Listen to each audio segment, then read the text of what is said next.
আমাকে ধ্বংস করবি? দাঁড়া, এবার দেখ আমি তোর ব্যবস্থা করছি।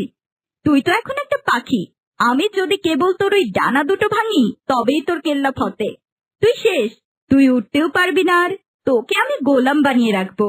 এই পৃথিবীর সবচেয়ে সুন্দরী মেয়ে হবে আমার গোলাম। আহ মা গো, আহ!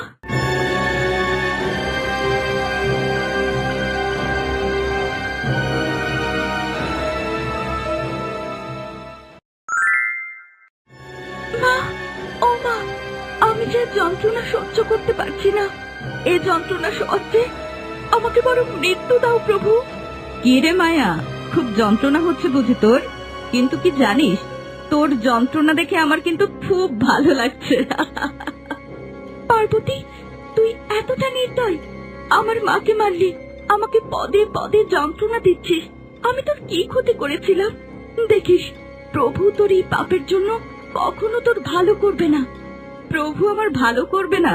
আমি তো দেখছি প্রভু তোর ভালো করছে না। তোর মাকে মারলাম, তোকে কতবার মারলাম, আমার তো কিছুই হলো না। প্রভু তো তোর উপরই সব যন্ত্রণা দিচ্ছে। এত হাসিস না পার্বতী, দেখিস একদিন এই পাপের সাজা তুই পাবি, সেদিন বেশি দূরে নয়। তাই বুঝি? তা সেদিনটা কবে আসবে শুনি? অপেক্ষা কর, তোর পাপের বোঝা ভারী হচ্ছে, সেদিন খুব দূরে নয়, কাছেই। অপেক্ষা কর শয়তান। বাহ, বেশ বলেছিস তো, কিন্তু সমস্যাটা হচ্ছে সেদিন তো তুই চোখে দেখবি না, কারণ তার আগেই আমি তোকে মেরে ফেলবো। শুধুমাত্র রূপের জন্য এত অত্যাচার করছিস? আমি তোকে অভিশাপ দিচ্ছি, এই রূপ থাকবে না তোর, তোর রূপের অহংকার মাটিতে মিশে যাবে। কি, তুই আমাকে অভিশাপ দিচ্ছিস? আমি ভেবেছি তোকে কৃতদাস বানিয়ে রেখে দেব, অন্তত বেঁচে থাকবি। এখন দেখছি সেটাও করা যাবে না। দাঁড়া পার্বতী, আমাকে ছেড়ে দে বলছি, নিজের পাপ আর বাড়াস না। আমার চিন্তা তোকে করতে হবে না মূর্খ, তোর চিন্তা কর, তোর কি হবে? পার্বতী, তুই ধ্বংস হবি, ধ্বংস হবি শয়তানি।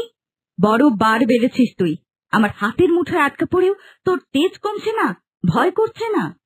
না, করছে না, ভয় করছে না, কারণ আমি কোনো পাপ করিনি, পাপ তো তুই করেছিস।